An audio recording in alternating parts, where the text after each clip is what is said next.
बीते लगभग 4-5 सालों से स्पाइनोसेरिबेलर एटेक्सिया नामक बीमारी से परेशान फायसागर रोड निवासी 58 वर्षीय बसंत कुमार सेठी को अजमेर के पंचशील नगर स्थित क्षेत्रपाल हॉस्पिटल में राहत मिली। क्षेत्रपाल हॉस्पिटल की न्यूरो फिजिशियन डॉक्टर गोनिका सचान के प्रयासों द्वारा इस गंभीर बीमारी का इलाज संभव हो पाया है। पीड़ित का कहना है कि देश के कई दिग्गज डॉक्टर से इलाज करवाने के बावजूद राहत नहीं मिल पा रही थी, जिससे वह बेहद परेशान था। पीड़ित ने बताया कि इतने लंबे समय से बीमारी से परेशान होने के बाद किसी मित्र ने क्षेत्रपाल हॉस्पिटल में इलाज करवाने की सलाह दी, जिस पर क्षेत्रपाल हॉस्पिटल की न्यूरो फिजिशियन डॉक्टर गोनिका सचान से बीमारी के संबंध में बातचीत की गई। डॉक्टर गोनिका सचान ने मरीज को चक्कर आना, चलने में लड़खड़ाहट होना, देखने में परेशानी, गर्दन दर्द, आवाज में भारीपन, शरीर का बैलेंस बनाने में दिक्कत होने की बात कही और एमआरआई करवाने को कहा। पीड़ित का कहना है कि पूर्व में भी कई बार एमआरआई करवाई जा चुकी थी, पर फिर भी डायग्नोस को लेकर शक होने के कारण ब्रेन की एमआरआई करवाई गई, जिसमें जांच में पाया गया कि दिमाग के पीछे का हिस्सा सिकुड़ रहा था, जिसे सेरिबेलम कहते हैं। सेरिबेलम के सिकुड़ने के कारण मरीज को सारी दिक्कत हो रही थी। चेकअप करने के बाद मरीज का डायग्नोस कंफर्म करने के लिए मरीज का जेनेटिक एनालिसिस टेस्ट, जिसको होल जीनोम सीक्वेंसिंग कहते हैं, कराया गया। उसमें भी मरीज की genetic analysis test report positive आई, जिस पर डॉक्टर गोनिका सचान द्वारा पीड़ित को इलाज दिया जा रहा है। स्पाइनोसेरिबेलर एटेक्सिया नामक बीमारी, जिसका ट्रीटमेंट मरीज अभी यहाँ पर कुछ समय से ले रहे हैं और काफी सकारात्मक रिजल्ट मिले हैं। मरीज अब पहले से काफी बेहतर स्थिति में है। मैं आपको एक पेशेंट से मिलवाना चाहती हूँ जिसके सिम्टम्स तो इन्होंने ऑलरेडी बता दिए हैं, लेकिन शॉर्ट में मैं आपको इनकी बीमारी के बारे में बता देना चाहती हूँ। इनके सिम्टम्स थे वो लगभग 2021 से चालू हो गए थे, तो लगभग 4 या 5 साल से ये इस बीमारी से ग्रसित थे।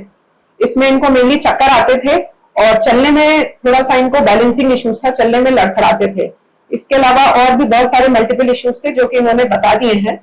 फिर इसके बाद हमने इनका एमआरआई कराया। एमआरआई में इनका एक्चुअली ब्रेन में इनका रिपीट एमआरआई कराया। वैसे पहले ऑलरेडी कई एमआरआई करा चुके थे, लेकिन फिर भी हमें डाउट हो रहा था डायग्नोसिस को लेके, तो फिर हमने इनका एमआरआई कराया। तो उसमें जो दिमाग का पीछे का हिस्सा होता है सेरिबेलम, तो वो इनका श्रिंक कर रहा है। तो उसी सेरिबेलम में श्रिंक करने की वजह से, एट्रोफी की वजह से इनको चलने में इश्यू आ रहे थे। फिर बाद में हमने इनका और वर्कअप किया और फाइनली आज इनकी डायग्नोसिस बन गई है और उससे रिलेटेड इनका ट्रीटमेंट भी स्टार्ट हो चुका है। इसके अलावा हमने इनका एक जेनेटिक एनालिसिस, जिसको कि हम होल जीनोम सीक्वेंसिंग कहते हैं, तो उसमें जेनेटिक एनालिसिस भी पॉजिटिव आई है। स्पाइनोसेरिबेलर एटेक्सिया नाम की बीमारी है और जिसका कि ट्रीटमेंट ये अभी यहाँ पर कुछ महीनों से ले रहे हैं और काफी पॉजिटिव रिजल्ट्स इनको मिले हैं। मेरी कुछ समस्याएं थी। 2021 में अचानक से मुझे चक्कर आने लगे और मेरी चाल डिसबैलेंस हो गई।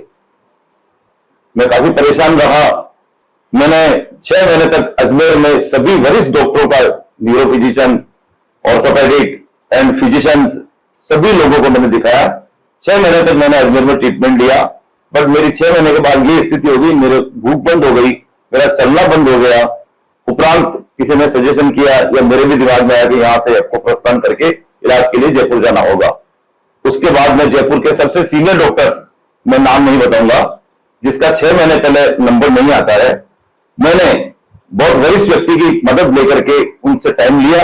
उनको जाकर के मैंने दिखाया कि मेरे को, मैं चल नहीं सकता, मुझे चक्कर आते हैं और जैसे चलता हूं तो पूरी दीवारें हिलती है, आंगन हिलता है, प्लस मेरी नजर कम होने लगी है। मेरी धीरे धीरे नजर भी कम हो गई, मुझे सामने वाला व्यक्ति पूरा दिखता नहीं था। उसके बाद उन्होंने मुझे बिठा करके हॉस्पिटल में 3 घंटे तक मेरी हिस्ट्री पूछी, मेरा पूरा जीवन पूछा, मेरे परिवार के लिए पूछा, परंतु कुछ नहीं हुआ। मैंने वहां की 3 महीने तक मेडिसिन दी, मेरी हालत बिगड़ती चली गई। उसके बाद किसी ने कहा आंखों के डॉक्टर को दिखाओ, तो मैंने वरिष्ठ आंखों के डॉक्टर को दिखाया। हिंदुस्तान के सबसे टॉप डॉक्टर, जो कि मैं बता नहीं पाऊंगा, जो आज की तारीख में सबसे सर्वश्रेष्ठ नेता है देश के, उनका इलाज करता है, उनके पास जाकर के मैंने मेरी आंखें चेक करवाई, तो उन्होंने मुझे बताया आपको ग्लूकोमा की प्रॉब्लम है। उसके बाद में मेरे ग्लूकोमा का वहां ऑपरेशन कर दिया गया। सेम डे मैं वहां ऑपरेशन करा के दिल्ली से अजमेर आ गया। 3 महीने तक मेरी ये स्थिति हो गई कि बच्चा मुझे पकड़ के चलाता था, मुझे दिखता नहीं था। मेरी हालत दिन पे दिन खराब होती चली गई। फिर मेरे एक संबंधी है, वो पीजीआई रोहतक में रहते हैं, उन्होंने मुझे रोहतक बुलाया, मैं रोहतक गया। रोहतक का मेरा ट्रीटमेंट चला। मैं ज्यादा लंबी बात नहीं करूंगा, शॉर्ट में बता रहा हूं। रोहतक के बाद में भी मैंने वरिष्ठ डॉक्टरों का, चेन्नई, बॉम्बे, सब जगह जितने मेरे कॉन्टेक्ट है सबको काम में लिए। बीमारी कोई नहीं बताता, मेडिसिन लिख देता, पर मैं ठीक नहीं हुआ। मेरी चाल डिसबैलेंस रह गई, मेरे आंखों की रोशनी धीरे धीरे कम हो गई। उसके बाद परेशान होकर के मैं कुछ दिनों के लिए घर पे बेड रेस्ट पे चला गया। करीब 2.5 साल तक मैं पूरे हिंदुस्तान में मैंने चक्कर लगा लिए, मुझे कहीं से भी रिलीफ नहीं मिला। उसके बाद मैंने जहां मंदिर जी जाना है, भगवान की रोक लगानी है, जहां बताया यहाँ झाड़ा लगता है, वहां भी मैं गया, किसी को नहीं छोड़ा। अर्थात मैंने जहां मेरा लगा दाव पेच मैंने पूरे उत्पन्न किए। मेरा बहुत बड़ा सर्किल है मेरे मित्रों का। कोई मित्र बेचारा, एक संजय जी सेजरा करके मेरे मित्र हैं, अजमेर में रहते हैं, वो मुझे 2 साल तक अपनी गाड़ी में लेकर के मेरा मन बहलाने के लिए घुमाते रहे कि मेरा दोस्त जल्दी ठीक हो जाए।